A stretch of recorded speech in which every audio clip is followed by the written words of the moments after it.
Jikofa godala, jikofa godala. Rusan korafa tumani samiba na malala, samiba na malala, samiba na malala. Lafona duwara na bate tu jikofa godala, jikofa godala, jikofa godala. Agabora fadde otoji suini samiba na malala, samiba na malala, samiba na malala. Kake azmiti figina jeda mi abjunani abjodu, abjunani abjodu. Ido agina farge sani naga agina kadu, naga agina kadu. Kake azmiti figina jeda mi abjunani abjodu, abjunani abjodu. Ido agina farge sani naga agina kadu, naga agina kadu. Inni kuni singama, wani janai matu isakandama.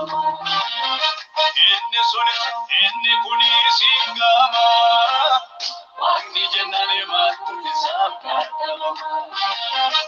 Ingama, ingama, ingama, tukulena ingama, ingama, ingama, ingama, tukulena ingama.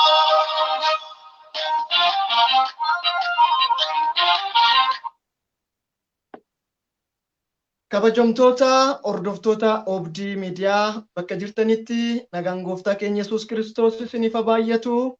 Akkam jirtu nagaa keessanii galata Waaqayyoo nutillee nagaa keenya akkuma dursinee isin beeksisaa turre beellama keenyaaf sa'aatii keenya kabajnee toora irratti dhufuu keenya guyyaa har'aa keessummaa tokko qabadheen isiniif dhufee jira. Obboleettii keenya Alamituu Daraaraa jedhamti.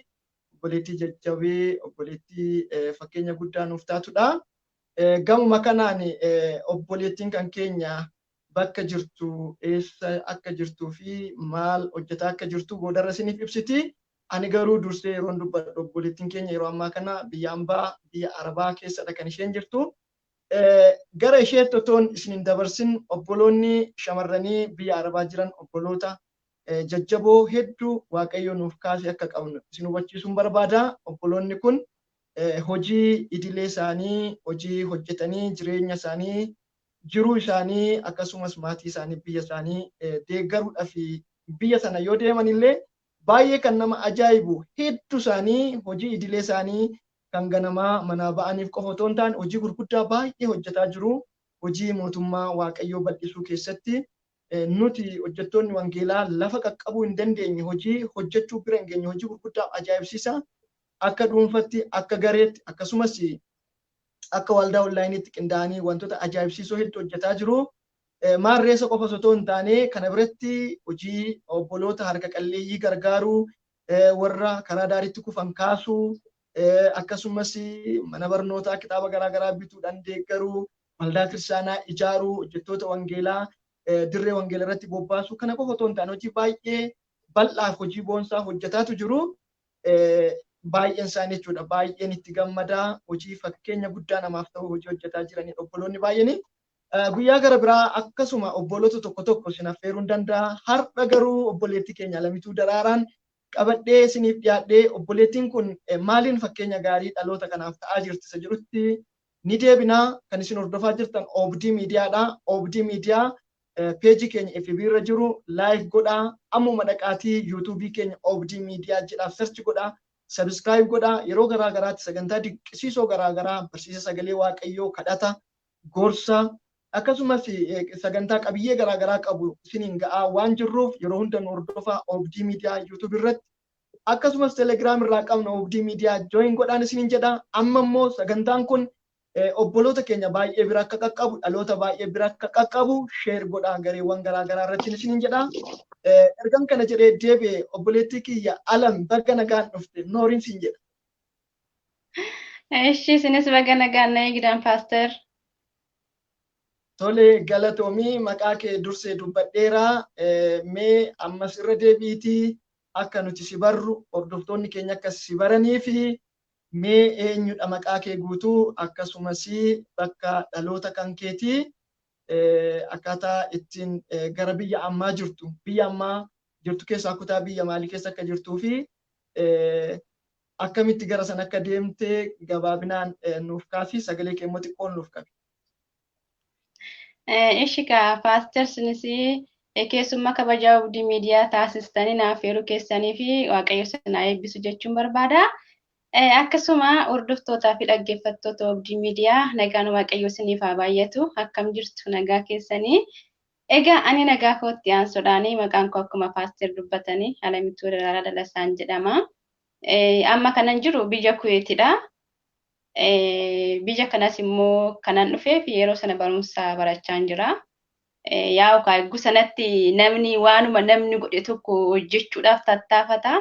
Biyya alaa jedhama ture yeroo sanatti egaa biyya alaa deemuun wanta birqii yookiis wanta guddaa wanta barumsarra caalu natti waan fakkaateef deemu malee jedhee maatiin kiyyaatuma didanii giddumaan gara jabaadhee barumsa kiyya addaan kutee dhufee garuu immoo ergan dhufee barumsarra wanti caalu kamuu akka hin jirre nan hubadhe jechuudha. Tole galatoomi Alami amma gara biyya sanaa erga deemtee ammam geessetti? Amma ergan deemee waggaa 6 keessan jira amma ergan dhufee. Tole gooftaan ulfina guddaa haa fudhatu. Barnoota kee akka addaan kuttee deemte naa kaasteetta kutaa meeqa irrattidha kan addaan kuttee deemte? Kurnaffaan xumurre. Kurnaffaa xumurtee? Xumurre kurnaffaa. Tole egaa booda irratti deebine hojii ati hojjetaa jirtuu fi haalli ati amma keessa jirtu nama barnoota kutaa kurnaffaa irratti dhaabe osoo hin taane nama sadarkaa digirii irratti hojjetaa jiru hojii namni tokko sadarkaa digirii fi isaa olitti hojjetaa jiru kan hojjetaa jirtu Waaqayyo qalbii namaaf kennee sammuu namaa eebbisee akkasumas fedhii qabaannan namni kaka'umsa qabaannanii barumsi karaa tokko qofaan miti karaa hedduun ni baratama. Barumsa sadarkaa biyyoolessaatti qabiyyee mootummaan kaa'in baratanii sadarkaa garaagaraa irra ga'uun gaariidha. Haa ta'u malee sammuu banamaa fi kaka'umsa qabaannan barumsi karaa tokkoonis karaa hedduunis ni baratama. Waanuma kanaadha kan nuti sirraa argaatu jirru gooftaan ulfina guddaa haa fudhatu. Amma sababniin gara kanatti si qabadhee dhufe keessa hojjete amma biyya ormaa kana teessee hojjetaa jirtu hojiilee gurguddoo sadiitu jiru kanneen keessaa lama addatti qalbii kiyya harkiseetu jira. Ani kanin si bare sagantaa ijoollee qubee afaan Oromoo barsiisuudhaan eebbisiisuu irratti hojii gurguddaa hojjetaa turte. Yeroo tokko ijoollee kan kee eebbisiisuudhaaf sagantaa sana irratti na affeertee tajaajilee hojii ati hojjettu kanas argeetaniin ergasiis hordofaa ture. Yeroodhaa gara yerootti anillee obboloota baay'ee beeksisee obboloonni akka kan kee biyya ormaa jiran dhufanii akkasii biratti baratan kakaasan ture. Booda kana immoo ogummaa dabalataa ati hojjetti argee obboloota kootiif sheer godheera hordoftoota keenya fi isa kana irrattidha kan nuti har'a xiyyeeffannu hojii ogummaa kan keetti booda deebinaa. Amma garuu dursee gaaffiin siif kaasu onlaayinii kanarratti qubee afaan Oromoo barsiisaa jirta. Obboloonni baay'een osoo barnoota isaanii hin baratiin gaa'ilatti galanii maatillee horatanii haa ta'u malee biyya sana deemanii hojjetanii jireenya fi jiruu ofii isaanii maatii isaanii jijjiiruudhaaf gara sana deemaniiru. Kaan isaanii immoo barumsa jalqabanii hubannoo ga'aa otoo hin argatin barreessuuf dubbisuu illee osoo hin danda'in gara biyya ati jirtu deemaniitu jiru. Achitti qubee afaan Oromoo mana barumsaa galanii barachuudhaaf hin danda'amu. Distaansiidhaan ta'anii barachuudhaaf haalli isaa mijataa miti. Isa kana garuu ati gochaatu jirta. Macaafa qulqulluu akka isaan dubbifataniif illee ijoollee baay'ee hojii guddaa hojjetaatu jirta. Asirraa gaafan ka'umee maaltu si kakaase hojii kana hojjechuudhaaf yookaan obboloota kan keenya qubee afaan Oromoo barsiisuudhaaf maaltu si kakaase waan jedhu si kaasuun barbaada. Ishi obboloota barnoota barreessuu fi dubbisuu hin dandeenye kana barsiisuu. Nagamu. Nagama xiqqoon nuuf kaasi. Ishi amma nagama. Sirritti. Egaa ani ijoollee qubee afaan Oromoo barreessuu fi dubbifachuu hin dandeenye kana barsiisuuf kan na kakaase waldaa ijoollee Waaqayyoo waldaa qilleensarraa keessatti walii waaqeffanneetu tajaajilamna. Achi keessatti immoo qo'annaan macaafa qulqulluu ni jira. Torbaniin qo'annaa macaafa qulqulluu hin qo'annaa. Kana keessatti egaa warra koree wajjiniin ijoollota barreessuu fi dubbisuu hin dandeenye kana akkamitti gargaaraa jenneetu mari'anne. Sana keessatti egaa wanti nuti gochuu qabnu kophaatti yerootti warra dubbisuu barreessuu hin dandeenye kanaa fi wangeela dubbisnaa fi jedhameetu mari'anne jechuudha. Haa ta'u garuu isaan dura yeroo tajaajiltoonni baay'een tajaajilanii ani hanga iddoo kanatti nan dubbisa isa fuummoo isinitti fufaa dubbifadhaa jedhu. Egaa obboloonni kun namni bira jirullee dubbisuudhaaf biyya ormaa keessa jiru. Otoo biyya jiraatanii maatii isaaniitiin yookaan ijoolleedhaan yookaan obbolaa isaaniin naa dubbisaa jechuu danda'u. Amma warra kanaaf eenyu dubbisaaf kan jedhus keessa koo jira. Akkasumas immoo biyya eeggaan jiru keessatti haati kiyyaa dubbisuus barreessuus hin danda'an turanii. Haa ta'u garuu ani eeguu sanatti barumsa malee eeggaa biyya jirru amma kana wangeelatti cimuun turre jechuudhaan dubbisnu barumsuma qofa malee fi hojii maatii gargaarudha. Galgalaati keenya macaafa banteetu bakki kun maal jedha mee dubbisaadhaan nutti kennu. Achirratti kana nan hubadhee nuyi warra dubbisuu fi barreessuu danda'u otoo hin ta'in warri barreessuu dubbisuu hin dandeenye amma akka isaanii dheebuu dubbii sagalee waaqayyoo dubbisachuu fi dhaga'uu qaban achirratti kana xiinxalee kana hundumaa walitti yaadeen maal gochuu qabna kan jedhu achi gubbaatti marii sana keessatti akkan ijoollee kana barsiisuu qabutu natti mul'ate jechuudha. Akkasuma jechi tokko FB gubbaarratti argeen ture yeroo sana keessatti akkasuma paaster Yaaredis yeroo sana jechoota kana hin dubbatu turan. Nama tokkoo fi nama beelee tokkoof qurxummii qabdee kennuufirra akkatti inni qabatu yoo itti agarsiiste wayyaa. Maaliif guyyaa biraas yegguu beelee baafatee qabatee nyaachuu danda'a waan ta'eef jedhanii dubbatu. Kanaaf egaanis ijoollee kana har'a qofa dubbisuuf otoo hin ta'in waaqayyo nu gargaaraa hin barsiifnaa jenneetu mari'anne yegguu sana Tsomaaf sagada guyyaa 40 paaster Yaared wajjin hordofna turre ji'a Apireelii keessa bara 2018.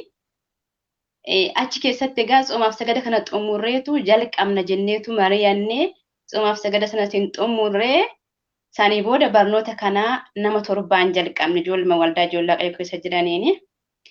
Wangeela Luqaas boqonnaa 1 lakkoofsa 37 waan akkasii irra dogoggoruu baadhee waaqayyoof wanti dadhabame jiraaree jedheetu deebiseef kan jedhu mata duree kaawwachuudhaan maqaa mana barumsichaas immoo wangeelli bu'uura qubee afaan Oromoo ijoollee waaqayyoof jenneetu moggaasnee barumsa kana jalqabnee yeroo jalqabaaf nama 7tu jalqabee walduma keenya waldaa ijoollee waaqayyoo keessaa nama 7 keessaa kaan isaanii sichi maatii nan godhaa barumsi maal la fayyada jedhanii kan dhiisanis jiru akkasuma keessaa kan biyya galanis jiru nama 7 keessaa nama 3tti milkoofne jechuudha yeroo sana.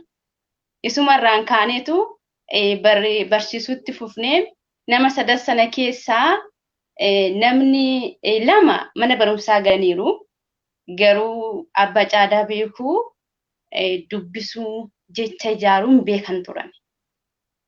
Isaan booda isheen tokko immoo Birqee Guddataa jedhamti. Isheen immoo sirma mana barumsaayyuu hin galle turte. Ijoollee qabdi, ijoollee 3 qabdi. Isheen hin barte sirriitti barte bakka baay'ee na ajaa'ibee ofii kotoo sin barsiisuu baadhee sin nama dhufaan jedhaniin ture. Amma sirriitti barreessuu dubbisuu danda'anii jiru isaanii kanumarraa kaaneetu marsaa lammaffaa sitti fufnee barsiifnee marsaa lammaffaa keessaa immoo nama 12tti milkoofnee Siifan deebi'a galatoomi alam baay'ee waan ajaa'ibsiisadha kanatti naaf kaasaa jirtu. Hordoftoota keenya Obdii Miidiyaa hordofaa jirtu. Sagantaan kun obboloota keessan hiriyoota keessan qaqqabee fakkeenya guddaa akka irraa fudhataniif sheer godhaa hiriyoota keessaniin ga'a. Tole egaa galatoomi waan baay'ee ajaa'ibsiisadha. hojjetaa kan ati turte hojjetaa kan jirtu. Mee gamuma kanaan obboloonni ati barsiisaa turtellee baay'een isaanii suuraan isaaniillee ana bira ga'ee aniyyuu argeetan jira. Warri kun warri ati argaa jirtu yookaan warri hordoftoonni keenya argaa jiran kun warra baratanii eebbifaman keessaa warra tokkodha. Mee itti deebina waa'ee warra kanaatii fi egaa yeroo barsiisuu jalqabdu marsaa jalqabaa barsiistaniittu maal bu'uura godhatteetu jalqabde? Fakkeenyaaf I think qubee afaan Oromoo abaacadaa barsiisuu sanarraan ka'ee jecha hima ijaaruu wanti jedhu jira. Marsaa jalqabaa irratti bu'aan argatte maali? Akka itti fuftee marsaa lammataa marsaa sadaffaa jechaa itti fuftu maaltu si kakaase? Ergaa kana naaf deebistee jijjiiramni barattoonni kee agarsiisan maali? Dabalataanis kutaa tokkoffaa kutaa lammaffaa jechaatu turte. Kutaa tokko gara kutaa lamaa sadiitti dabarsaa turte. Kutaa tokkoffaa kutaa lammaffaa jedhu kuni isuma amma mana barumsaatti kutaa tokkoffaa lama jedhan immoo maaliidhaan kutaa tokko warri jettu warra akkamiiti? Kutaa lama warri jettu warra akkamiiti? Kana mee nuuf ibsuu yaali. Tola Faastirsinis galatooma gaaffii gaarii na gaafattanii. Egaa akkanitti fufee barsiisuuf kan bu'uura naa ta'e kan na jajjabeesse warri marsaa jalqabaa baruu isaaniiti. Otoo isaan hin barre ta'ee achumatti dhaabatti fufu jechuudhaanis. Isaan warri jalqabaa baruun isaanii kuni jajjabina naa ta'e akkanitti fufee barsiisuuf illee aamilee naa ta'e jechuudha. Akkasumas immoo kutaa tokkoffaa kutaa lammaffaa kan jedhu immoo warri kutaa tokko jedhamani warruma reefu dhufanii jalqaban jechuudha abbaa caadaa. Egaa abbaa caadaa barsiisee qubee dubbachiiftuu qubee hundumaa barsiisee akkaataa ittiin jecha ijaaran barsiisee kana hunda kan goonu viidiyoodhaan jechuudha. Egaa akkas ta'ee booda qormaata nan qora jechuudha. Qormaatiin qoru jechoota gaggabaabaa barreesseen dubbisaa jedhaan. Yeggaa isaan dubbisanii warra dubbise sana gara kutaa lamaatti dabarsa.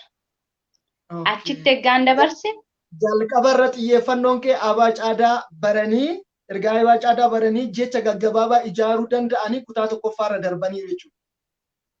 Ijaaruu fi dubbisuu erga danda'anii ijaaruu qofa miti. Egaa akkas ta'e kutaa lamatti darbuutti tokkorraa kophaattiin keessaa baasee guruubii kan biraa kireeti godhee achi keessatti akkamitti akka jecha sirriitti ijaaran, akkamitti akka hima ijaaran, akkamitti akka dubbisuu qaban, achi keessatti immoo sagalee waaqayyoo seera uumamaa irraa kukkunneetu ijoolleenis na gargaaru waan ta'eef dubbisa isaanii hin dubbifnaaf turre achi keessatti akkamitti akka dubbisuu qaban, akkamitti akka barreessuu qaban immoo achi keessatti barsiifnaa. Kutaa lammaffaa keessatti ga'een kiyya baay'ee miti jechuudha. Isaaniif anniis akka taashaakalani jechoota ijaarus, hima ijaarus, dubbisuus, barreessuus akka ta'an danda'an achi keessatti jechuudha kutaa lama keessatti. Waaw, baay'ee namatti tola. Hordoftoota keenya warreen kun warreen marsaa jalqabaa fi lammataa irratti baratan keessaa warreen muraasa baay'een isaanii ni hafu jechuudha. Obboleettiin keenya barnoota kana kan barsiistu biyya Itoophiyaa teessee otoo hin taane biyya Arabaa gola madaamii keessatti kan ishiin barsiisaa jirtu. Hojii guddaa hojii ajaa'ibsiisaadha kan ishiin hojjetaa jirtu. Tole egaa mee ammas dhimmuma kanarratti si deebisa Alami. Sagaleen kun dhaga'ama miti? Annan dhaga'e. Yeen hanga ammaatti barattoonni si biratti baratan barattoonni qubee afaan Oromoo baruu danda'an akkasumas jecha ijaaruu danda'an, hima ijaaruu danda'an nama meeqa hin ta'u? Marsaa meeqaffaarra geessetu jirta? Amma akkan quba qabutti ammas barataa jiru ijoolleen. Sagantaa Diseembarii fuuldura jiru irratti eebbisiisuudhaaf akka jirtullee quban qabaa. Akkasumas chaanaalii kee meetii chaanaal jedhu irratti sagantaan keessan hundi maxxanfameetu jira YouTube irratti. Chaanaalii kanallee akkamitti akka jalqabdeeyyuu achumaan naaf ibsita. Ijoolleen jecha ijaaruu danda'anii, hima ijaaruu danda'anii hanga ammaatti meeqan ta'u? Kan barumsa irra jiranii meeqa hin ta'u jettee yaadda? Eshi Pastor Gaaffii gaariidha galatooma. Warri yeroo jalqabaatii fi eebbifamanii kutaa marsaa lammaffaa fi marsaa tokkoffaadha nama 15 turanii isaanis gosa sadii tokko warra sirma mana barumsaa hin galle turanii lama immoo warra mana barumsaa galanii yaada adda addaatiin haalli maatii mijachuu fi dadhabuudhaanii kan mana barumsaa dhaqanii yaadni isaanii bakka biraa ture jecha ijaaruu dadhaban isaan turanii warra sadaffaan immoo warra sababii magaalaa Finfinnee keessa jiraachaa turaniif achitti afaan Oromoo barachuu hin dandeenye Amaariffa malee Amaariffa beeku Oromoffaa hin beekan turanii isaan kanattu baratee ture marsaa tokkoffaa fi lammaffaa irratti. Akkasumas egaa isaan nama 15dha. Ergasii immoo deebi'ee marsaa sadaffaa isaa barsiisee qormaata qoree kanaan dabarse gara nama 36 keessaa nama 18 turanii isaanis amma kutaa lama keessa jiru bakka biraayi.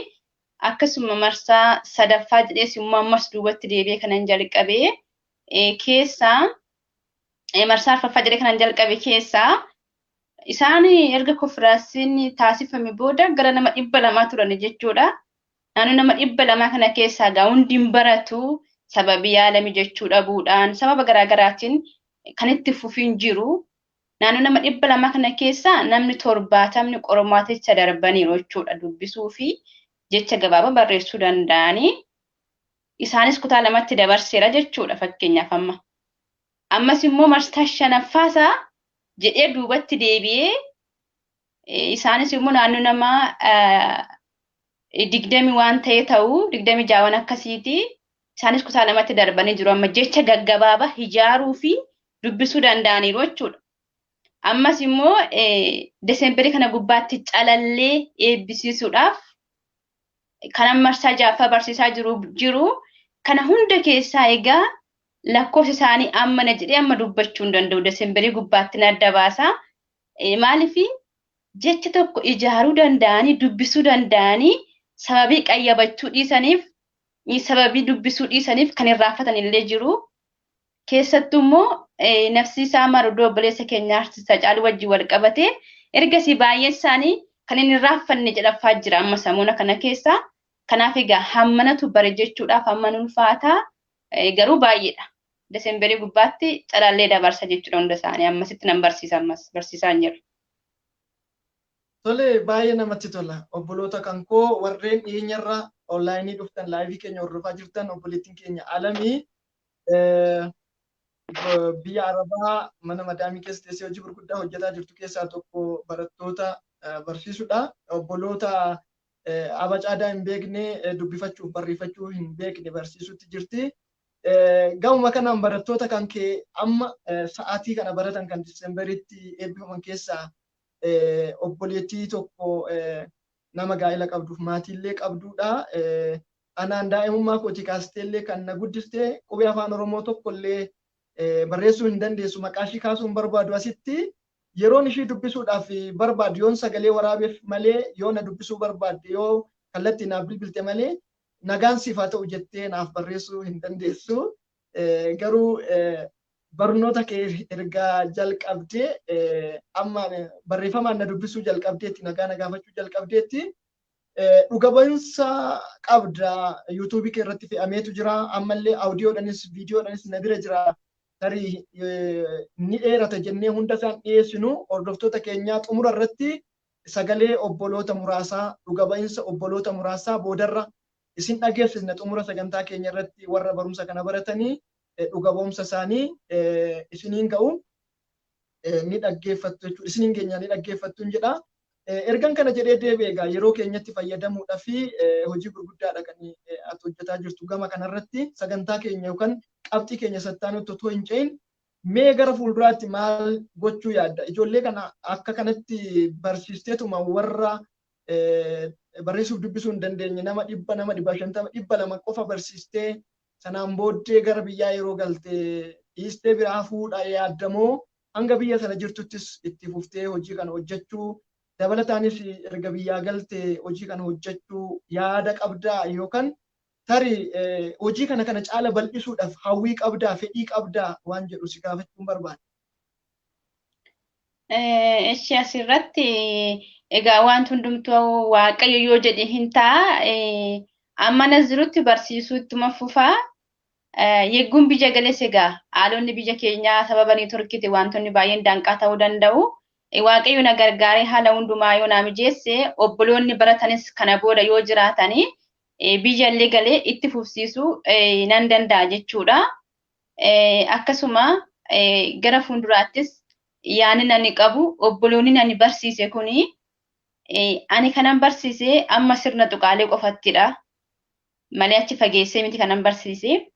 Tarii obboloonni kun barumsa baay'ee fedhii qabu gallee biraanallee kan jedhaniin jiru. Isaaniif kanarra fooyyaa barumsa kan ta'e mana barumsaa gaarii ta'e itti barachuu danda'an yoo argatanii natti tola jechuudha. Fakkeenyaaf namoonni ana caala beekumsa qaban isaan otoo barsiisan jechuudha. Achi fageessanii barnooticha. Baay'ee gaariidha, namatti tola.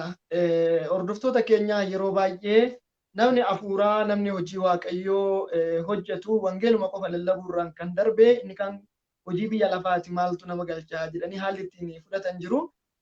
Hojiin akka kanaa baay'ee natti tola. Anillee yeroon godinaa fi naannoon itti dhaladhe ture hojii kana fakkaatu wangeela biratti hojii kana fakkaatu baay'een hirmaataa ture. Fakkeenyaaf karaan konkolaataa naannoo keenyatti akka galuu fi hayyoota fi abbootii qabeenyaa manguddoo biyyaa mariisuudhaan nan yaadadha. Si'a 15 mana kootti mariin guddaan godhame hanga Finfinnee dhufnee qaama mootummaa gaafachuutti haalli ittiin deemne jira. Gahaa ta'uu baatullee karaan amma tokko konkolaataan galuu danda'eera. Xeenaa xaabiyaan akka hojjetamuuf hojii guddaa hojjetaa turre akka barattoota feeloshiippiitti ergan hojjetaa wangeelaa ta'ee fi sana qofa otoo hin taane nan yaadadha ergan theology baradhee ba'ee waggaa tokko turee deebi'ee leadership and community development leadership gaggeessummaa fi misooma hawaasaa kan jedhu diploomaa kootiin baradhee ergan deebi'ee samarii irratti ganna mana barumsaa fi aanaa eeyyamsiisee barattoota kutaa tokko hanga kutaa 9tti mana barumsaatti barsiisan ture jechuudha. Hiriyoota kan koo affeeruudhaan warreen dandeettii barumsaa qabaniif kaka'umsa qaban ijoollee baay'ee yeroo sana ganna mana barumsaa Geexaa Shawaa jedhamutti barsiisaa turre. Ijoolleen sun amma gurguddatanii sadarkaa guddaarra ga'anii yeroo isaan nu galateeffatan argina. Ani yeroo sana hojjetaa wangeeladha. Beekumsa ga'aa qabaadhee otoo hin taane hamman qabuun isaaniin ga'a jedhee kaka'umsa keessa koo jiruun hojii kana godhaa ture. Ammallee dhaloonni sun iddoo guddaa ga'anii yeroon argu baay'ee Waaqayyoon hin galateeffadha. Anillee ijoollee barsiisuu keessa kaka'umsaan qabuun itti fufee barnoota kollee hanga sadarkaa maastarsiitti haalan ittiin deemuu danda'etu jira. Theology leadership seculaaridha jechuudha maastarsii kan hin baradhe. Maaliifin kana kaasuu barbaade yeroo baay'ee namni afuuraa tokko namni amane tokko wangeeluma qofa dubbachuu qaba. Inni kaan hojii biyya lafaa, inni kaan hojii foonitii jedhanii haalli itti yaadantu jiru. Nuyi ijoollee Waaqayyoo wangeela dubbanna garuu hawaasa keessa jirru waan fakkeenya gaarii ta'u tokko hojjechuu danda'uu qabna. Ogummaa qabnuun dandeettii qabnuun hawaasa keessa jirru gargaaruun dirqama kan keenya. Kana ta'uun nama afuuraa ta'uu naman dhoowwu, kana ta'uun tajaajilaa ta'uu naman dhoowwu. Silumaayyuu wangeelli gooftaa keenya Yesuus Kiristoos soogidda biyya lafaati gaafa nuun jedhu, ifa biyya lafaati gaafa nuun jedhu hawaasa keessa jirruuf waan fakkeenya gaarii ta'u, waan isaan fayyadu tokko gochuudhaaf waamame. Hojii qajeelaan hojjechuun hojii amantootaa keessaa isa hangafa. Isa jedhu isinitti agarsiisuun barbaada. Lammaffaan wanti hawaasni keenya keessa jiru nuunillee affeekti nu godha. Amma obboleettiin keenya alamni yeroo dhimma kanaa kaastuu mana barnootaan banaa barsiistuun ta'a jettee otoo hin taane rakkoo naannoo ishee jiru furuudha. Hiriyoota isheetu macaan qulqulluu dubbifachuu dadhaban. Sagalee Waaqayyoo dubbifachuu hin dandeenye. Maaliifin dubbifachuu hin danda'a waan ta'eef kaka'umsa kanaan kaastee macaafa qulqulluu akka isaan dubbifataniif hojii guddaa hojjetaatu turte jechuudha. Gama kanaan kan inni isiniif dhaamu obboloota kan koo obboloota bukkee keessan jiran dhimma barnoota hojii wal qabsiisee qubee afaan Oromoo akka dubbifatan akka barreessaniif yaalii dandeessan godha. Amma barumsa xumurtanii hanga diploomaa baratanii digirii baratanii maastersii baratanitti miti. Ammuma qabdan namni waan qabu namaaf kennu hamaa hin jedhamu jedhama waan ta'eef ammuma beektan ammuma dandeessan sheer yoo gootanii hamma dandeettii keessanitti himtu isa sinii olii immoo nama gara biraa nama hubannoo qabu tokkotu itti darbee hojjeta jechuudha. Kanaaf ofis hin tuffatinaa, ani hin danda'u hin jedhinaa, walis hin tuffatinaa. Kun dhimma barnoota wajjin wal qabatudha. Dhimma biraa dhimma kamiyyuu hin danda'u hin jedhinaa. waaqayyoon amanattanii waan hundumaa gochuu hin dandeessu. Hojii gaarii hundumaa waaqayyoon jaallata. Ila hojii gaarii hundumaa wangeelli waltajjii irra dhaabatanii Yesuus fayyisaadha jechuu qofa otoo hin taane hojii qajeelinaa dhaloota gargaaru kamiisaa gaafa hojjennu waajjira mootummaatti biyya jiraannu mandara keessa jiraannutti waan qajeelaa gaafa hojjennu innillee wangeela. Fakkeenyaaf qubee afaan Oromoo barachuun seekulaaridha. Qubee afaan Oromoo yoo baratanii yoo beekanii macaafa qulqulluu dubbifachuu fi akkasumas barsiisuu danda'u. Kanaaf hojii gaarii akka kanaa baay'ee jajjabeessaa naannoo keessanitti cimsaan isin jedha. Ga'uma kanaan obboloonni hinaaffaa qabdan beekumsa qabduu fi sadarkaa irra geessan hojii amma kana ga'u obboleettiin keenya kan hojjette otoo namoonni gara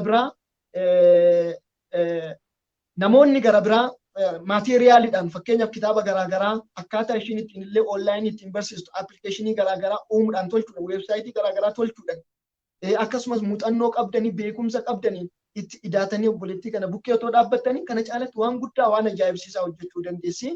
Ga'uma kanaan waamicha gochuu kan hin barbaadu obboloonni ba'aa qabdan sadarkaa garaagaraa irratti warreen barattan afaan irratti illee kan barattan teeknooloojii irratti illee muuxannoo kan qabdan faayinaansiidhaan deeggaruullee kan barbaadan yaadan deeggaruullee kan barbaadan maateriyaalii kanaaf barbaachisullee teeknikaalii wantoota mijeessuudhaaf deeggaruu kan barbaadan obboleettii kan keenya bukkee dhaabbattanii kana caalatti hojii guddaa akka ishiin hojjettu hojii hojjettu kun piroojeektii guddaa ta'ee dhaloota biyya keessa jiranii biyya ambaa jiranillee akka gargaaruuf kadhannaa fi yaadan akka deeggartan isin affeeruun barbaada. YouTubein ishee meetii chaanaal jedha. Dhiyoo jalqabde yeroo gabaabaa hanga amma sabiskiraayibara 1000 seenuudhaaf jira guyyaa lamaan dura amma seenee ta'ee isaa hin beeku. Yeroo gabaabdutti chaanaaliin ishillee guddataaf jira jechuudha. FB irratti YouTube irratti FB ishii immoo Alamituu Daraaraa jedhama. Ordofaan isiniin jedha. Tole amma kan ergan jedhee odeeffannoo yookaan dhuga ba'iinsa obboloota keenyaa xumura irratti itti si deebisa. Obboloota keenyaa hordoftoota keenyaa sagantaa kana sheer godhaa hiriyoota keessaniin ga'a. YouTube keenya Obdii Miidiyaa subscribe godhaa. Mee gama afuuratiin tajaajila afuuraa irratti maal hojjetaatu jirta? Akkamitti tajaajilaa jirta? Egaa barumsa kanaaf kan si kakaase tokko hojii afuuraati waan ta'eef hojiin afuuraa isa idileedha. Dhuga ba'iinsa tokko natti himtee itti yaadadha ji'a 5 dura ijoolleen barsiistu kunillee amantoota qofa akka hin taane yookaan pirootestaantii qofa akka hin taane pirootestaantiidhaan alallee akka jiran isaanillee jaalalaan tokkoffaan kaayyoon kee akka obboloo tokkootti akka lammii tokkootti beekumsa akka argatan jettee akka ofitti qabde lammaffaan immoo jaalalaan isaanitti illee wangeela himaallee akka jirtudha kan inni quba qabu. Kanas haa ta'u waldaa keessatti mee akkamitti tajaajiltaa maaliin tajaajilaa jirtu? Shifaaster gaaffii gaarii na gaafattanii egaa isinis yaada ibsaa turtan irratti wanta gurguddaa wanta baay'ee wanta dhalootaaf fakkeenya ta'u hojjettanii turuu keessanii dubbachaa turtanii egaa gooftaa sinaa eebbisuun jedha asuma irratti. Gama afuuraatiin wanti ani hojjedhu waldaa keenya waldaa ijoollee Waaqayyoo keessatti tajaajileedhuma tajaajiluudha waanuma Waaqayyoo keessa keenya kaa'eenii akka walaloottis wantoota gaggabaaboo ta'anii nan tajaajila. Akkasuma sagalee Waaqayyoo akka barsiisaattis akka lallabaattis isaanis nan tajaajila jechuudha. Akkasuma waldichas immoo kan hundeessee fi kan qindeesse Asteer Guddataa jedhamti. Erga waggaa 2 akka dura buututti yookiis akka geggeessituutti keessatti hojjechaa jira. Kanuma kana afaan achi keessatti hojjedha. Akkan sagalee Waaqayyoo isaan barsiisus akkan isaaniif lallabus kan na taasisu immoo egaa wantoota baay'ee isaa barachaan ture gama Paaster Yaalid barsiisanii barumsa duuka bu'umsaa akkasuma barumsa tajaajila walii galaarree miidhana barannee eebbifamnee turre faarfata lalisaan kan barsiisu. Egaa kanuma kanaan achi keessatti dhimma afuuraatiin hojjedha. Akkasumas immoo garee barumsaa keessas immoo akkuma isin jettanii warra kiristaana qofa miti warra amantaa ortodoksii warra amantaa musliimaa achi keessa jiru jaalalaan ani namni kamiyyuu akka iji isaa banamuuf iji isaa afuuraa qofti iji isaa foonii qofti immoo miti Waaqayyo isaan gargaare isaaniif ibsee iji isaanii afuuraallee banamee Kiristoos isa karaa isa dhugaa jireenya ta'e kana argatanii biyya Oromoo kana keessatti qarshii qofa otoo hin ta'in qarshii ittiin jiraatanii burudhuma qofa otoo hin ta'in jireenya bara baraallee waan isaanii dhaachisuu danda'u tokko argatanii seenaadhaaf fudhatanii galanii maatii isaaniillee karaa kana boojuu danda'u jedheen amanaa. Kanas immoo Waaqayyo hin godha. Namoonni lamas gooftaa argataniiru jechuudha gara dhuma barumsa sana keessaati. Egaa Waaqayyo waan gurguddaa hojii isaas dinqiidha. Waan isaaf dadhabame hin jiru. Akkuma nuti wanti Waaqayyoof dadhabame hin jiru jedhee deebiseef jennee xiyyeeffannee kaane amantiidhaan jabaatanii yookaan wanti isaaf dadhabamu hin jiru. Xiqqoodhuma immoo guddise nama 7 irraa ka'ee amma nama kanaatti barachuu isaanii aniyyuu yeroo sana akka yaada kottan jalqabe malee hamma amma dhaabadhee gaafa laalu wanti kun yaada Waaqayyoo akka ta'e sirriitti naa galee jira jechuudha. Tole baay'ee namatti tolaalame. Kaka'umsaa fi yaada qajeelaa kan nama keessa kaa'u Waaqayyoodha. Gamuma kanaan ani jabaadhu itti fufiinsi hin jedha. Haala kamiyyuu keessatti jabaadhu itti fufii. Waaqayyo si gargaara. Kana caalatti mul'anni kun akka bal'atu fakkeenya gaarii namaaf ta'e especially dhaloonni biyya jiran mana barumsaa deemanii barachuu danda'u. Akkuma kan ka'e dhaloonni biyya hambaa jiranii carraa mana barumsaa deemanii barachuu hin dandeenye garuu barumsa ga'aallee otoo hin argatiin kan biyyaa ba'an. Qubee afaan Oromoo barachuu bira darbee barreessuu dubbisuu bira darbee beekumsa waliigalaa bal'aallee otoo hin argatiin kan biyyaa ba'an amma barumsa akkasii argachuudhaaf illee kan danqaman dhimmi kun guddatee bal'atee piroojeektii guddaa ta'ee dhaloota keenya akka tajaajiluu fi dhuga ba'imsaa fi muuxannoo hamma sheer godhaa jirurraa namoonni nu hordofaa jiran tarii namoonni ba'aa qaban namoonni mul'ata kanaan wal fakkaatu qaban gara fuulduraatti mul'ata kana walitti dabaluun wal gabbisuudhaan hojii guddaa dhaabbata guddaa tokko gochuu akka danda'an abdiin qabaa. Gamuma kanaan hordoftoota keenya sagaleen kun dhaloota bira ga'ee fakkeenya gaarii kanarraa namoonni akka baratanii fi sheer godhaan isin jedha. Namoonni obboleettii keenya kana jajjabeessuu barbaadan yeroo kamittuu obboleettii keenya argachuu ni dandeessu. Isinis waan ishin godhaa jirtu kana gochuu ni dandeessu. Isinin jedha. Kana qofa miti.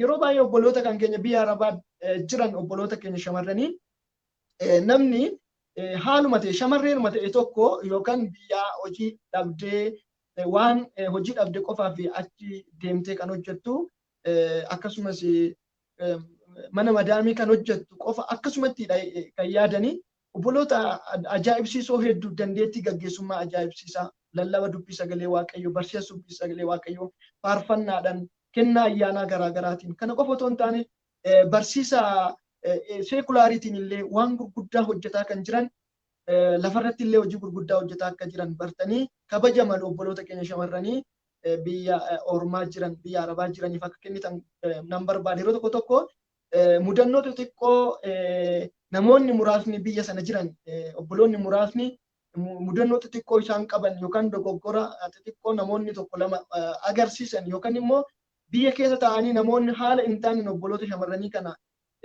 hubachuurraan kan ka'e maqaa hin taane kennaniin obboloota hunda akkasitti ilaaluun gaarii miti. Biyya keessa biyya alaa Awurooppaa Ameerikaa lafa kamittuu namni fakkeenyummaa gaarii namaaf hin taane jira. Namni fakkeenya gaarii namaaf ta'u hedduutu jira. Hojii gurguddaa hojjetaa akka jiran akka bartan itti siqxanii obboloota akka kanaa akka hubattan maal hojjetaa jiru obboloonni keenya maal keessa jiru illee akka jettan yeroo kana hundumaa godhanii haala ulfaataa haala namatti hin tolle chaalenjii baay'ee baachaa dhiibbaa baay'ee keessa ba'anii ciniinnatanii Waaqayyoon kadhataa dhalootas tajaajilaa dhalootas gargaaraa maatii isaanii gargaaraa ofiifis immoo waan jiruuf jireenya isaanii guyyaa boruutiif ta'u hojjechuu irratti akka jiran akkasiin hubattanii barbaada. Tole egaa gooftaadhaaf ulfinni guddaan haa ta'u. Alam gara ajandaa kan koo isa sadaffaattiin ceesisaa waa'ee mana barnootaa kaasneerraa waa'ee tajaajila kee kaasneerraa ammallee jabaadhu ayyaanni Waaqayyoo siif haa baay'atu. Inni sadaffaan samoona kana ogummaa wayii qabattee as baatee jirta. Ogummaa qabattee dhufte meetii chaanaal irratti illee hordoftoota kee sheer gooteetta. As Obdii miidiyaa irratti anillee hordoftoota kootiif sheer godheera. Mee waa'ee ogummaa kanaa waan tokko nuuf kaasii akkamitti ogummaa kana jalqabde duraan ogummaa kanaa qabdaa amma immoo akkamitti argatte waan qabdu immoo akkamitti jabeessuu dandeesse isa jedhu ergaa si gaafadhe kanarratti ibsa gabaabaa erganaaf kennite mee waan hojjetaa jirtu hordoftoota keenyaan akka geessuun si affeera. Ishi Paaster gaaffii gaariidha galatamaa jechaati. Egaa ogummaan YouTube gubbaa meetii channel gubbaatti gadhiise akkasumas illee Obdii miidiyaa gubbaarratti gadhiiftan kana akkuma achi gubbaatti dubbadhee ture muuxannoo ababaa akkasitti hojjechuu hin qabun ture. Garuu mana barumsaatti yommuu fakkii yookiis sura kaasa fidaa jedhanii waan xiqqoo nan yaalan ture. Daantelii immoo garuu biyyattii nan dhaan ture sirriitti nan dhaa. Garuu diizaayinii adda addaa baay'ee isaatti baasee hojjechuu hin danda'u baadheeyyuu ilaalee hojjechuu sirriitti nan danda'an ture. Egaa yuutuubii kana egaa laaltu sirratti dhufa waan tokko jalqaba kan daanteliin sarchi godhee argadhe. Kan daantilii erga sarchi godhee argadhee booddee ababaan kunis wal faana naa dhudhufee isumarraa ka'eetan waanuma mana kana keessatti argamu kanneen akka waraqataa, kanneen akka waraqaa fi qalama garaagaraa kan akkanaa kana fudhee ilaalaa akkuma isaan hojjetanitti hojjechuuttan ka'e jechuudha. Daantilis immoo akkuma sana jalqabeetan ol kaawwadhee jira. Kanagaa maaliif kanam godhu natti tola baay'een itti gammada. Gizeen hojjedhee ilaalee akkuma sanatti gaafan hojjedhu baay'een itti gammada. Gaafan barummoo amma san biraa hojjechuufan an biraa ilaaluufan na kakaasa kanarraa ka'een hojjedhee ani garuu waan nama rareef namnis immoo ilaalee dabrachuu danda'a jedhee waan yaaduuf akka viidiyootti hojjedhee gadhiise jechuudha. Kana qofa miti kanan adda kootti hidhadhe kanallee kanan gurra kootti keewwadhe kanallee ofuma koon hojjedhe jechuudha. Kana yaaduma kiyya keessaa baaseen kana waanuma jala dhufan hojjedhe jechuudha. Malee dura muuxannoo sabadaa qabaadhe miti. Tole alamee wantoota hojjette of harkaa qabdaa nutti agarsiisuu dandeessaa? Fakkeenya bakka lamatti qoonnee ilaallaa kan waraqarratti hojjette dursitee yoo nutti agarsiiste kan kirriidhaan hojjette immoo nutti agarsiista. Of biraa qabdaa nutti agarsiisuu hordoftoota keenyatti agarsiisuu dandeessaa? Yes, nutti agarsiisa. Amma akkuma argaa jirtu kana mul'ata miti? Eeyyeen. Kuni waraqaa fi maalirraa hojjetama? Kuni waraqaa fi qalamarraa akkasuma kun immoo ayilaandii yookiin qoshqosheedha. Isa murree ababaa keenya hojjennee itti godhuu qofa jechuudha wal qabsiisuu fayyadamneetu. Ani yaada shaakaltiifan xiqqeessee jalqabe malee guddisanii baay'ee isaa hojjetanii miidhaginaan mana ofii keessa kaawwachuun xarabbeessaa irra godhachuun sirriitti danda'ama jechuudha. Tole ittuma nuufuu fi hojiiwwan hojjette nutti agarsiisi mee akka fakkeenyatti kan hojjette kan of harkaa qabdu dabareen. Akkasuma kunis illeedha jira. Kun egaa akka miidhaginaatti kanas mana keessatti yeroo lidati guyyaa dhalootaa fa'aa kabaja tokko dudduuba baagiraawundii ofii ittiin bareeffachuun hin danda'amu jechuudha akkasitti dudduuba ofii irratti. Wow. Innaa akka kanatti walitti deebi'aa botaas baay'ee fudhatu jechuudha kun amma fakkeenya. Wow. Baay'ee nama ajaa'ibaa. Akkasuma kan nama taasillee hin jira. Okay.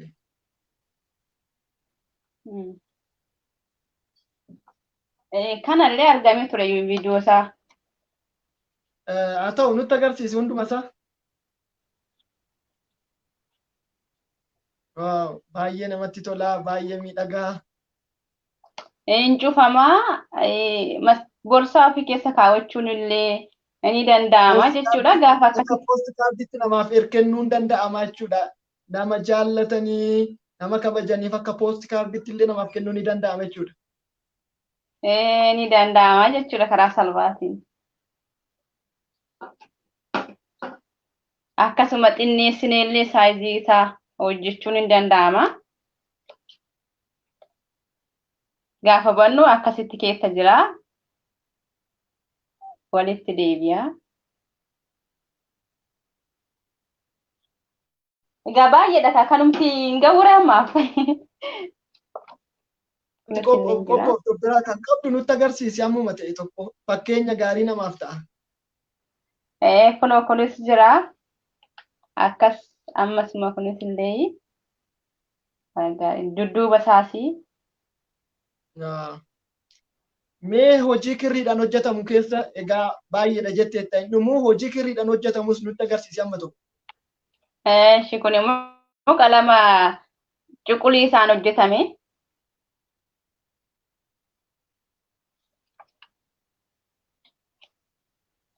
Haala kanaan agarsiisa. Egaa kanan kirriidhaan hojjedhe keessaa kunillee uffata sooftiiti.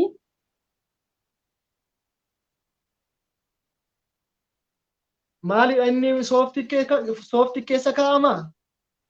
Sooftii keessa keewwama kana. Waaw. Baay'ee namatti tola.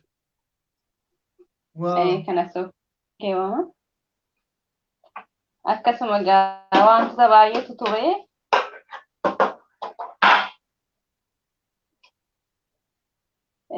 Kanneen kana immoo nan jalqabeedha. Jalqabee tana achi kakkeewwadhe jechuudha. Kun daanteliidha kuni. Daanteliidha. Kunillee xumuramaadha saayyoo akkasittiin. Baay'ee nama ajaa'ibaa. Waaw. Kun immoo gaajja jalqabamaadha. Gizee biyyatti galirraa ilaalee hojjetaadha jetan jalqabeen achi kaa'e kana. Kun hundumtuu diizaayinii garaagaraati jechuudha.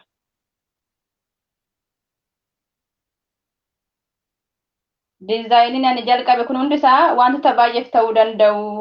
Maggaarajaaf illee kan ta'an jiru jechuudha as keessa fakkeenyaaf kun amma olaallee akkasittiin dheeressinee wal cinaatti hojjechuun maggaarajaallee ta'uu danda'a jechuudha kuni. Baay'ee namatti tola.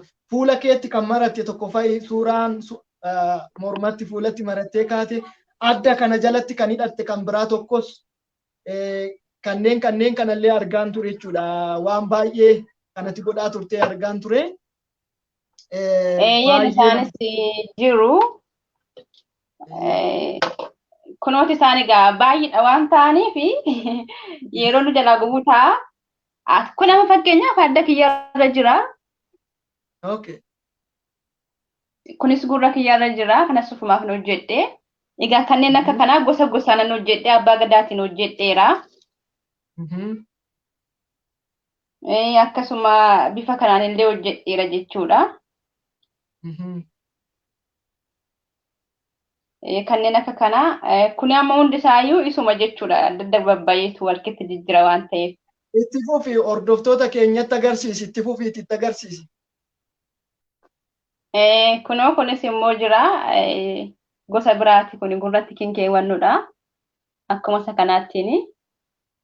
Egaa kunis immoo kan isa kanaati ture. Garuu kana shiboo ittiin keewwannu waan hin qabneef annis jechuudha. Kana shiboo biraarraa kan biraarraa baasin itti godhadhe malee ofiisaatti hin qabu jechuudha. Maaliif of kiyyaaf nu hojjedhe waan ta'eef kun ammoo kan gurratti keewwannudha jechuudha kan kana waliin deemu.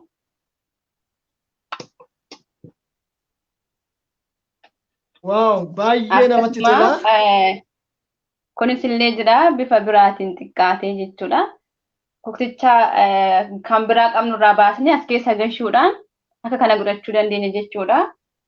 Akkasuma lamaan illee wal keessa gashuudhaan akkasittiin jechuudha. Haala sanaan hojjechuu dandeenya jechuudha egaa akkasittaan hojjetteen. Baay'ee nama ajaa'iba. Baay'ee hojjettee hin dhumu waan tokkoon si gaafadha amma gaa. Hojii ajaa'ibsiisadha. Gaaffii tokkoon si gaafadha garuu sana dura hojii boonsaa hojjetaatu jirta. Hiika danuu qaba. Tokkoffaan namni aadaa isaatiin tajaajilamuu uffata aadaa isaatii sirna nyaataa kan aadaa isaatii sirna dubbii kan aadaa isaatii sirna barnootaa kan aadaa isaatii yoo fayyadame caalatti bu'a qabeessa akka ta'e atillee ogummaa qabduun aadaa maatii kee aadaa keessatti guddatteen jiruuf jireenya gaggeessuu wangeelallee hojjechuun baay'ee barbaachisaa akka ta'e kaasaarta.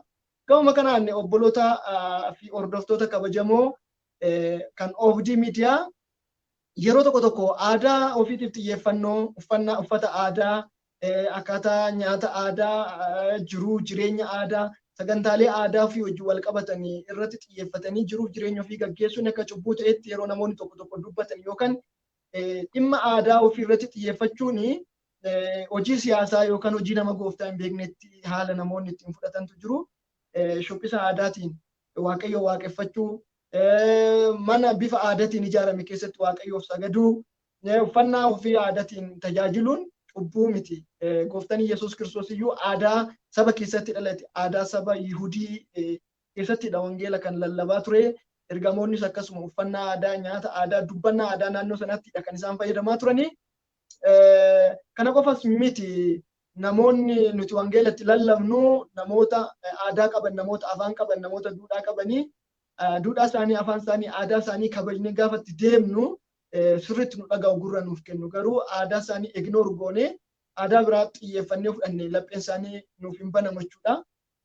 Warra gooftaa hin beekne qaqqabuuf illee ofiidhuma keenyaaf illee aadaa waaqayyo ittiin uumeef itti guddanne sana hamma wangeelatti hin buunetti, hamma ulfina waaqayyoo hin dhiibnetti itti fayyadamuun, guddisuun, kunuunsuun gaarii akka ta'e akkasiin bartan nan barbaada. Buleettiin keenya hojii aadaa hojii wal qabatu irratti hojii guddaa hojjetaa turte, ogummaa fi muuxannoo ishii gabbifataa turte. Intarneet irraa waan argatteen diizaayinii garaagaraa dabaltee muuxannoo duraan qabduun gabbifataa turte. Kun egaa hojii uumuu interprener ta'uu keessaa tokkodha. Hojii uumuudhaan of danda'uun ni danda'ama. Hojiin hin jiru jechuun akka hin danda'amne sin hubachiisuun barbaada. Kana qofa miti gaa mee gaaffii murteessaa tokko si gaafadha. Amma ati kan jirtu biyya Arabaatii mana madaamii keessa jirta. I think ala miti kan hojjettu manuma kontiraatatti hojjetaa jirta. CA hin beeku hojii ati hojjeta. Amma fakkeenyaaf qubee afaan Oromoo ijoollee yeroo barsiistu, yeroo tajaajiltu, yeroo hojii ogummaa kan hojjettu hin beeku warri ati bira hojjettu. Eeyyamsiisteetu hojjedhu hojii gaarii kana jedhanii jajjabeessamuu akkamitti hojjetaa? Ishi Baastir gaaffii gaariidha, galatooma. Waan ani hojjedhu kana isaan hin dhaga'amu amma? Waan ani hojjedhu kana isaan hin beekani. Garuu yeroo jalqabaatiif daanteetii hojjedhee waa xiqqoo kenneefiin ture. Isa gaafa argitu madaamiin kiyyaatti seexan akkamitti hojjechuu dandeessi kana naan jettee turte. Nan beekan jedheeni beekuma irraa hambifadhe tananuu tokkicha kenneef jechuudha isheedhaafi. Akkasuma ergasillee kan sooftii amma isinitti agarsiisanallee dhaheen kenneefi baay'eetti gammadanii. Akkasuma ababaa ammaas illee tokko tokko kenneefi ture jalqaba gan hojjedhu. Kanarraan kan hafee itti fufee hojjechuu kiyya hin beekanii, ijoollee barsiisuu kiyyas hin beekanii, ababaa kanas gaafan hojjedhu, daantilli kanas gaafan hojjedhu. Otoo isaan arganiin hojjedhu, waggaa isaan hin argine malee maaliifi otoo isaan arganii yoon hojjedhee hojii dhiifteetudha hojjettanaan jedhu. Garoonis hojii isaanii dhiisin hojjedhu otoo hin ta'in hojii kiyya dafee xumuruudhaan yeroo boqonnaa kiyyaa keessatti nan hojjedhaa jechuudha malee hin beekan isaan. Amma sana maliifi waraaba jiru kanayyuu hin beekan jechuudha isaan. Yeroo boqonnaa kiyya waan ta'eef hin beekan. Tolega, eeyyeen anillee torbeen duran itti yaadee sagantaa si qabsiise guyyaa si mijatu sa'aatii si mijatu jedhee si qabsiise. Egaa obboloota koo tarii isheen jireenya mataa isheetii qobaa jiraattee waan barbaadde gochuu mirga qabdi. Nu illee haalli nuuf hin mijatu mana madaamii keessa jiraatanii sababa akka hin godhannee fi buletiin keenya akkuma keessan mana madaamii keessa teessee ogummaadhaan tokkoffaan hojii ishee amanamummaadhaan hojjetti waan ishiirraa eegamu. Yeroo boqonnaa ishiitii immoo hojii gaarii hojii qajeelinaatti fayyadamteeti ogummaa mataa isheetiitiinidha hojiilee kana hojjetaa kan jirtu. Isa kanarraa akkasiin barattanii sababa guuruun waan gaarii hojjechuuf waan haaraa tokko uumuudhaaf of kennuu barbaachisa malee haala mijataa eeguun barbaachisaa miti. Yeroo tokko tokko gaafa haalli naaf mijate, gaafa kun sana ta'e, gaafa kun ta'e, gaafanii biyya mataa kootti galee yookaan immoo gaafanii jireenya mataa kootii qabaadhe, mana mataa kootii ijaarradhe, gaafa gaa'ela mataa kootii qabaadhe kanaaf sana hojjedhanii namoonni hin karoorsu. Gaafa haalli mijate, gaafa sanas rakkoon biraaf chaalenjiin biraatu dhufe jechuudha. Nuni haala mijataa eeguu dhiisnee haaluma jiru mijeeffachuu ni dandeenya. Haaluma mijanne keessatti ogummaadhaan of kenninee waaqayyoon kadhataa waan haaraa, waan gaarii, waan nu fayyadu, boruu keenya kan fayyadu, dhaloota keenya kan fayyadu, ulfina waaqayyoof kan ta'u hojjechuu ni dandeenya. Tarii hundi keessan hojii amma boleettiin koo hojjechuu dhiisuu ni maltu. Barsiisuudhaaf fi koomitimentii sanaa yookaan kaka'umsa sanaa ogummaa harkaa amma ishiin hojjetaa jirtu kan hojjechuudhaaf hirmaachuu dhiisuu dandeessu. Garuu waan gara biraa waan kan keessan ta'e waan isin wajjin hin deemu. Yoo hojjettan waan isin gammachiisu hojjechuullee akka dandeessan sababa kaa'uun illee barbaachisaa akka hin taane carraa kamittuu fayyadamtanii waan boruu keessaniif ta'u irratti xiyyeeffachuu akka qabdan isin hubachiisuun barbaada. Egaan mee kanaan wal qabatee dura waa'ee barnootaa wajjin wal qabsiisee yaada sii kaaseera maal yaadda fuulduratti jedheera. Mee gara ogummaa kanaatiin gara barsiisuutiin gara tajaajilaatiin mul'anni kee kaayyoon kee gara fuulduraa maali? Chaanaalii meetii chaanaal jettu banatteetta oobdii maannoo yuutuub irratti. Chaanaalii kanarratti illee gara fuulduraatti maal hojjechuu barbaadda? Hordoftoonni keenya maal sirraa haa eegani? Maal qabattee dhufuu barbaadda? Hojiin manaa ati isaaniif illee kennitu jira? Ishi faastelee gaaffii gaariidha galatooma jechaati. Yaadan dura dubbadhe irratti erga warri manaa kana hojjechuu kee hin beekan ta'ee eessaa fuuta kanatti hojjechuu dandeesse jettaniitoo gaaffii isinitti taalle yoo ta'e yeroo jalqabaaf ergan hojjedhe kirrii kana qofa naa bitanii naa bitaa jedhanii ergasii akkuma fixetti beeku irraan bisiin hojjetadheanii ababaa fi maannoo abaaboo kanammoo kanan hojjedhe waanuma mana isaanii keessa jiru waraqatuma mana isaanii keessatti argamu nan hojjedhe malee naa bitaa jedhee miti kanan hojjedhe as gubbaatti akkanaaf hubattaniin barbaada. Egaa karoorri ani gara fuulduraatti qabu Waaqayyo na gargaaree gara biyyaa yegguun galetti ogummaan qabu kana bifa barnootaatiin illee deeggaree guddisuuti gara hojiitti jijjiirradhee namoota kan biraallee akka irraa baratan gochuu kana nan yaada. Waaqayyos immoo na gargaara.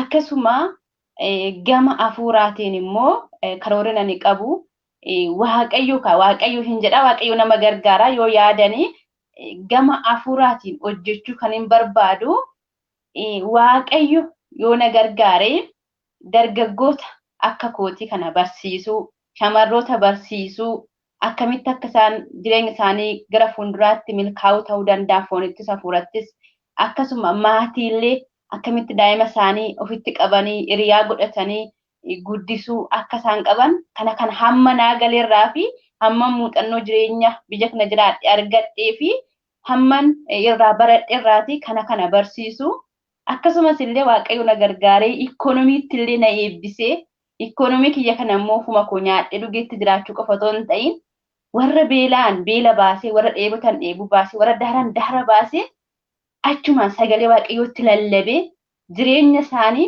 abidda bara biraa jala akka oolfatan gochuu isa kana nan yaada jechuudha. Karoora kiyya gara fuulduraa kana jechuudha.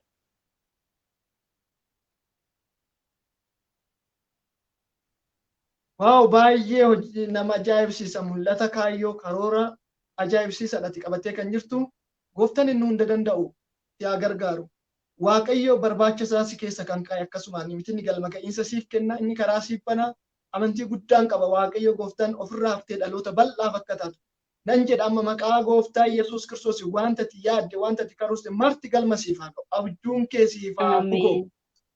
Amma yaadden olitee maqaa abbaa maqaa ilmaa maqaa hafuura qulqulluutiin dhuguma ofirraa fi dhalootaaf ta'e Waaqayyo daangaa bal'aa siif haa laatu gara dirree bal'aa gara ulfina bal'aatti si haa baasu. Kadhata koo keessatti illee siin kadhadhaa. Egaa sagantaa keenya kana kan gara goolabuutti dhufaatu jirra. Hordoftoota keenya Oobdii Miidiyaa YouTube irratti subscribe godhaan isiniin jedha. Chaanaalii obboleettii keenya Alam Meetii chaanaalii illee subscribe godhaa hordofaa. Mee dhuma irratti hiriyoota akka kan kee warra biyya ambaa jiran kana warra biyya keessa jiran akkasumas qaama kamiifuu ergaan dabarsuu qabdu yoo jiraatte maal gorsuu barbaadda hiriyoota kee? Ergaa akkamii hiriyoota keetiif dhaamuu barbaadda? Ergaan dhalootaa fi hiriyoota kootiifis namoota kaaniifis dhaamuu barbaadu yeroo qabnu keessatti yeroon har'a qabnu yeroon hammatti dubbachaa jiru kana deebi'ee arguu hin danda'u. Kanaaf yeroo qabnu keessatti wantoota dhalootaaf fakkeenya ta'an wantoota nama fayyadu dura waan na fayyadu itti aansee wanta nama kan biraa fayyadu yeroo boqonnaa kiyyaa yeroo qabnu keessatti akka hojjechuu danda'an dhaamsa kooti. Akkasumas illee ijoollonni barumsa hin qabne ammallee barumsa warri hin qabne warri barachaa jiran illee barumsa kana itti fufanii akka baratan dadhabbiif nuffii tokko malee sichi maattan godha jechuu otoo hin ta'in yoo baratan tokkoffaan ofii isaanii fayyadaa lammaffaan ofiitti bu'aallee argachuu yoo baatan ijoollee isaanii qaranii warra sagalee Waaqayyoo beekan warra afaan Oromoo sirriitti beekan ijoollee akkasii godhatanii dhaloota seenan warkaa fudhan lafa kaawwatanii darbuu danda'u waan ta'eef waan kana gubbaarratti akka isaan hojjetan gama danda'ame hundumaatiin wanta gaarii ta'e hundumaayyuu hojjechuu warri immoo afaan Oromoo beekan illee qubee afaan Oromoo sirreessanii barreessuullee isuma kanallee akka baratan yoo qubee afaan Oromoo sirreessanii barreessan ijoollee isaanii barsiifatu. Anamma ofii kooti warra hin beekne kana barsiisuu kootti baay'een itti gammada. Isaan baruu isaaniitti nan gammada. Achi keessatti anillee waan baay'een baradha jechuudha. Qubee afaan Oromoo yoo maaltee akka laafu yoo maaltee akka jabaatu nan beeka isaan barsiiseera. Annama garramu garuu ofii kootii immoo irratti hojjechaa jiru hin barreessuun ture ofii koo. Barreeffama kiyya duratti gaafa deddeebi'ee ilaalu idaan barreessu. Obboleessa keenya abbaa seenaa waldaa jala qajeelfate jira asumaan baay'ee galateeffachuun barbaada. Isaantu natti himanii kana sirreessuu qabdati immoo naan jedhanii ergasii sirreessii amma qubee afaan Oromoo barreessaan jira jechuudha. Dhaloonni kaanis qubee afaan Oromoo sirreessanii barreessuu akka danda'aniif barumsa kamiyyuu baradhaa. Barumsi gaariidha. Baa namatti hin ta'u namatti hin ulfaatu. Waanuma kamiyyuu yoo beekan afaan kamiyyuu yoo baratan cimina ofii dandeettii ofii ibsaa. Akkasuma amantii ofiitti illee jabaatana yoo deeban dhalootaaf wanta gaarii lafa kaanii darbuu danda'u. Kuni dhaamsa kooti wanta gaarii ta'e hundumaarratti iyyuu tokkoffaa yaadaan nama jajjabeessu ittanan immoo wanta qabanii waan of harka qabanii dhaloota gargaaru bukkee yoo dhaabatan mana isa waaqarraa ittiin ijaarratu kanadha dhaamsi kiyya. Waaw baay'ee namatti tola baay'ee nama ajaa'ibsiisa. Mee ana biras jira sagaleen ijoollee dhuga ba'umsaa daqiiqaa muraasa sagalee isaanii dhaggeeffachiisna. Mee ati naaf qopheessi amman jedhutti sagalee ijoollee sanaa dhuga ba'umsa isaanii naaf qopheessi obboloota ni affeerra. Egaa hordoftoota keenya dhaamsi ishiin isiniif dabarsite dhaamsa guddaadha. Tokkoffaan yeroo qabdanitti fayyadamaa yeroo keessan hin qisaasessinaa ergaa jedhu isiniif dabarsiteetti. Lammaffaan haala mijataa hin eeginaa. Haaluma keessa jirtan carraatti jijjiiradhaa ergaa jedhu illee isiniif dabarsiteetti. Obboleettii keenyarraa waan guddaa akkasii barattan kaka'umsa guddaa akka isheerraa argattan abdii guddaan qaba. Gooftatti siquu gara gooftatti jabaachuun baay'ee murteessaa. Waan tokko hin danda'amu jechuun gaarii akka hin taane hin danda'ama waaqayyo wajjin jechuudhaan waan guddaa yaadanii xiqqaarraa jalqabuun barbaachisaa akka ta'e akkasumas gaafan baree gaafan waan na barbaachisu hunda guuttadheen kana godha jechuu otoo hin taane hamma beeknu waan xiqqoo tokko irraa yookaan ofii keenya barataa ofii keenyallee guddataa bal'ataa namoota biraas fayyaduu akka dandeenyu egaa kanaan isin hubachiisuun barbaada. Carraa kanatti fayyadamaati obboleettii keenyarraa fakkeenya fudhadhaati ofii keessanillee mul'ata keessan barbaada abduu keessan barbaada abduu keessan irratti ammuma kaasatti hojjedhaan isin jedha. Obboleettii kan keenya jajjabeessuu warreen barbaadan illee argachuu ni dandeessuun isin jedha. Kanarraan kan darbe immoo obboloonni ammallee barreessuu fi dubbisuu hin dandeenye ispeeshaalii biyya ambaa kan jirtan ammumarraa kaastanii obboleettii keenya argatanii ishee biraallee barachuu hin dandeessu obboloonni amma barataa jiran jiruun isin jedha. Xumura irratti gaa dhuga ba'umsa obboloota keenyaa bal'aadha. Namoota baay'eetu sagantaa kanaan barumsa obboleettii keenyarraa baratan jiru. Obboloota muraasa isiniif dhiyeessina. Obboleettiin keenya isin affeertii isaan irraa dhuga ba'umsa isaanii dhaggeeffadha. Haa ta'u hordoftoota keenya akkam jirtu. Ani maqaan kiyya Birqee Guddataan jedhama. Bakki dhaloota kiyyaa godina Shawaa Lixaa Naacoobii ganda duwwaa tokkooti. Achumattan dhaladhee achumattan guddadhee. Egaa wanti nama isin fuulduratti dhiyaadhee barumsa xiqqoo isiniif qooduu barbaadeen. Innis jala qabattanii barumsa hin baranneen ture. Sababiin ani barumsa hin barannee fi ofii kiyyaa jibbee otoo hin taane ofii barumsa baay'een jaaladhan ture. Maatiin kiyya akkana ni baradhu fedhiin qaban. Innis naannoo keenyatti dubara heerumsiisuu malee barsiisuun baay'ee fudhataman qabu ture yeroo sanatti. Dubarri barattee eessa geessee jechuudhaan kan ka'e jechuudha. Kanatti daangeffameen umurii waggaa 16tiin mana akkam godhadhuu fi maatiin kiyyaa bultii naaf ijaaranii jechuudha. Na heerumsiisanii. Heerumee ijoollee 3 godhadhee barumsi kiyya achumatti hafe. Kanarraa kan ka'e ijoollee kiyyaa osumanii bultii kiyyaa ijaarradhe osoo jireenya kiyya geggeeffachaa jiru haaluma jireenya biyya keessaaf jecha jireenyuma mo'achuuf jecha biyya arabaa dhufe biyya arabaa keessatti kan quunname hedduu rakkina garaagaraa sababan barumsa dhabeen keessummeessaan ture jechuudha. Haa ta'u malee Waaqayyo guyyaa tokko karra banee sagalee Waaqayyoo dubbifachuu ani waan hin dandeenyeef jechuudha. Waldaa ijoollee Waaqayyoo kan jedhamu keessatti otoo waaqeffachaa jirru walitti kenna lamitu daraara kan jedhamtu achi keessatti maaliif hin baranne gochuu baradhu wantattu anas ta'e namoota akka kiyyaa baay'ee walitti qabdee nu barsiifte jechuudha. Abbaa caadaa biyya arabaa keessa taa'een wasaappiin baradhe irraa baradhee dubbisuus barreessuus nan danda'a jechuudha. Kanaaf mana godhachuu fi akkasuma ijoollee godhachuun umurii guddoo ta'uun barumsa hin daangessu waan ta'eef hundumti keessanii akka barattan warri umurii na caaltan kan gadis kan jirtanii namoonni sin daangessanii yookaan haalli sin daangessee otoo hin baratiin haftanii sababa barumsa dhabdaniif immoo rakkoo garaagaraarraa geessanii kan jirtan yoo jiraattanii har'allee barattanii wallaalummaa keessaa bahuu hin dandeessu. Kana akkamitti baratu kan jedhamu kun akkasitti baradhee sanaan har'a dubbifachuu si barreessuus danda'een jira. Isiniin jechuudhaaf isiniif qooduu barbaade barachuu kee immoo maaliin beekna yoo jettuu dandeessu isaaf immoo barachuu koo mirkaneeffachuudhaaf sagalee Waaqayyoo keessaa lafa tokkoon dubbisa jechuudha. Innis wangeela Yohaannis boqonnaa 1 lakkoofsa 1 irra jiru nan dubbisa. Mata dureen isaa sagalichi Kiristoos sagalichi foon uffachuu isaa jedha. Lakkoofsa 1 irraa sagalichi jalqaba waan hundumaa dura ture. Sagalichi Waaqayyo bira ture. Sagalichi ofii isaa Waaqayyo ture. Inni kun jalqabee Waaqayyo bira ture. Lakkoofsa irraa wanti hundinuus isumaan ta'e waan ta'e keessaas isa malee kan ta'e tokko illee hin jiru. Jireenyi isa keessa ture. Jireenyichis ifa namootaa ture jedha. Kanaaf namoonni hundumtiyyuu warri hin baranne yoo jiraatanii barumsa dhabuun wallaalummaadha. Garuu baratanii keessaa ba'uun immoo ogummaa guddaadha. Kanaafiyyuu baradhaa hundumti keessanii baradhaatii wallaalummaa keessaa ba'an jedha. Haala hundumaa keessatti barachuu ni dandeessu. Qilleensa kanarratti Waaqayyo nu gargaaree babal'atee jira waan ta'eef waasaappiidhaan, telegiraamii, feesbuukiidhaan kallattii garaagaraatiin barachuu ni dandeessu. Kanaaf baradhaa wallaalummaa keessaa ba'an jedha. Eebbifama.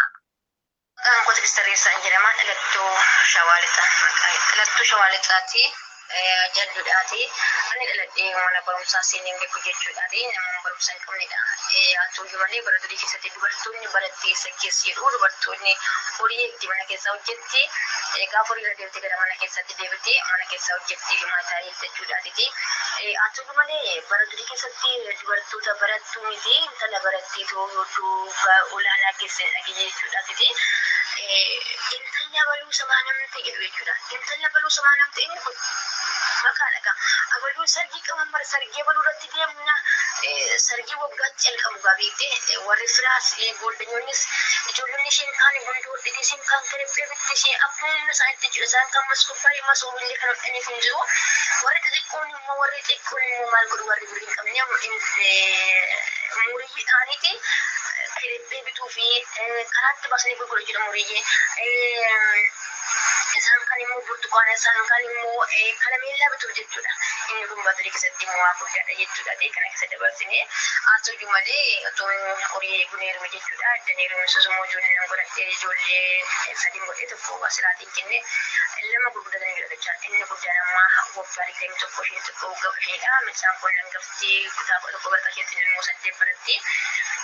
Haasa'u malee tokko kan jiru gara biyya arabaa kana deemuudhaaf gaafa dhufu keessatti biyya keessatti wanta baay'ee nama jechuudha. Migreeshinii keessatti gaafanii waa'ee biraas warrachiisa deddeemu waraqata wayii gaafa natti kennanii waraqaan natti isin dubbatu innis natti dubbatu isin dubbadhu jechuudha.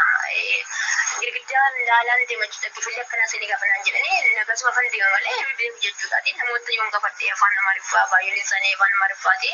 Namas immoo gaafachuu nan affara jechuudha. Ani guddoo ta'e nan affara jechuudha. Maaliif nama baadiyyaa dhufe jechuudha.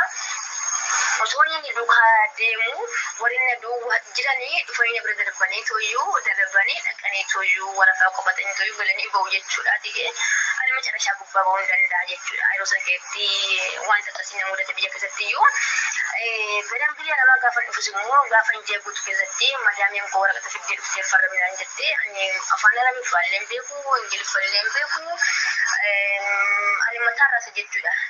Isaanis mana harkaan natti deessu waan isaan dubbatan hin beeku isaan natti dubbatu hin dhaga'u guddinyaa kooti dabalanii tuufarrame jedhiin jennaan ani barumsa hin danda'u jennaan gaafsa keetti madaamiin koo baay'ee gaddite namichis baay'ee mataa raase sadanuu mataa raafne jechuudha. Egaa waaqayyo karaa qaba gaafa dhufeetoo hojii namaa banuu saba qaba bulu tokko waaqayyo gaafa dhufeetoo hojii keessan banu gaafa waaqayyo seensi jiru waaqayyo saba qaba jechuudha.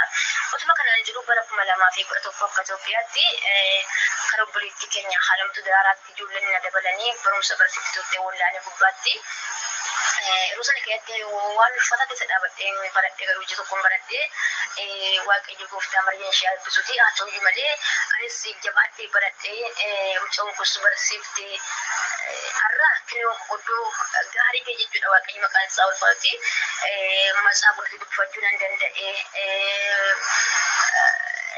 hundumaa barreessuu nan danda'e dubbisuu nan danda'e egaa waaqayyo guyyaa qabaatii waan umuriin lakkaa'u jechuudha.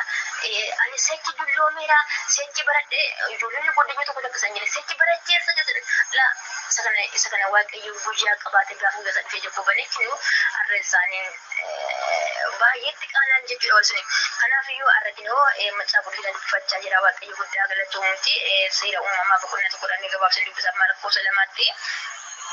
Waaqayyo jalqabatti bantiiwwan waaqaa fi lafaa uume jedha laftis bifa inni qabu onas ture callabboo gadi fagoo irraa dukkanatu ture hafuurri waaqayyo si bishaan irra in sosocho'aa ture waaqayyo ifni haa ta'u jedhe ifnis in ta'e jedha waaqayyo ificha gaarii akka ta'e hin arge ifichis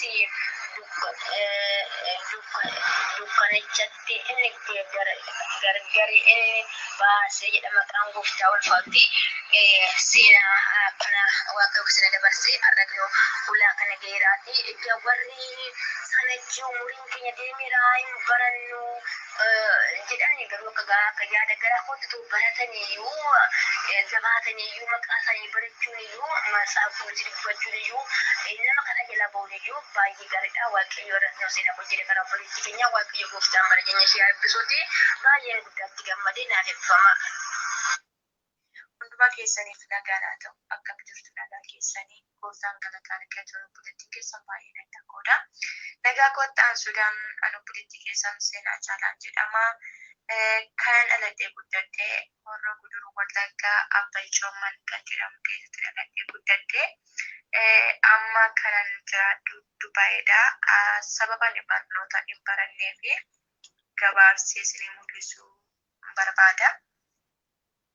Mana barnootaa ijoollummaan akka yaafratti guddadhee yeroo sanatti muuxannoo xiqqoo sammuu bishinas wanta hin qabaannee fi harmeen koo fakkeen gosa wanta wal biran turree fi mana barumsaa galeera garuu gadi fageenyaan barachuu hin dandeenye jechuudha. Abaacaadhaa gadi fageessee barree.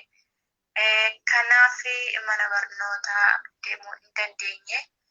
Achumaan immoo tumaa kanaan jiru waaqayyo gargaaree gaa'eles dhaabbadhee har'a garuu kennaa gooftaan alaatee daa'ima dhiiraa waggaa 5 qaba.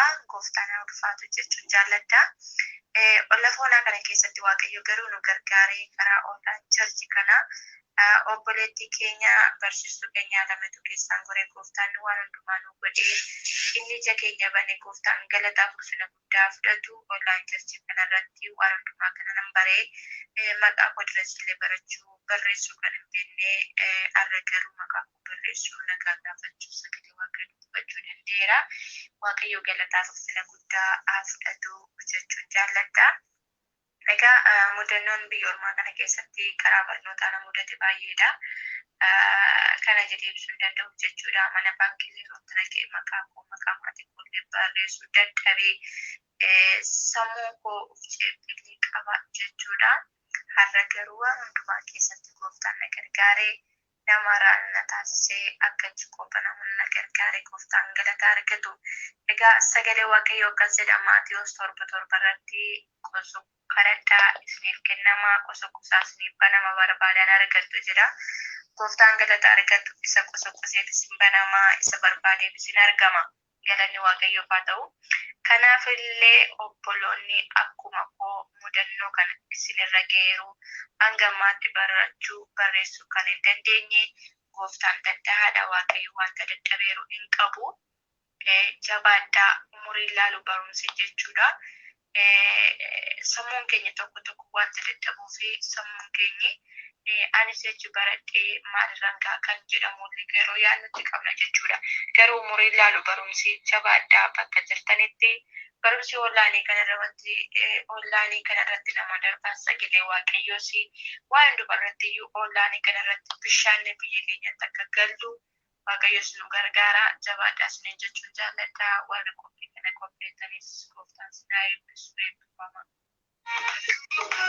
Tole egaa bal'aa waan ta'eef ammaaf kanuma irratti hunduma keessanii haa baay'atu. Kanumaan yoo dhaabne baay'ee gaariidha. Alam ni ga'a amma ni ga'a.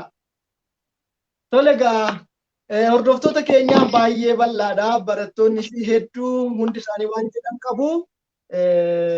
jedhan qabu. Har'aaf garuu kanuma irratti yoo dhaabne gaariidha. Waan guddaa akka irraa barattan waliin dubbii waliin marii gaafiif deebii anii fi obboleettiin kiyya Alam Goonirraa waan guddaa akka barattan Alamirraa barumsa guddaa akka fudhattanii abdii guddaan qabaa. Egaa fakkeenya kana akka fakkeenya gaarii tokkotti itti fayyadamaan isiniin jedha. Yeroo gaarii waaqayyo nu kenneef waaqayyoon guddiseen galateeffadha. Isinillee waan nu waliin turtaniif waaqayyo isin haa eebbisu. Xumura irratti obboleettiin keenya Alami nagaa otoo hin jedhin konneekshiniidhaan baatee jirti. Nagaan keenya ishee haa qaqqabu.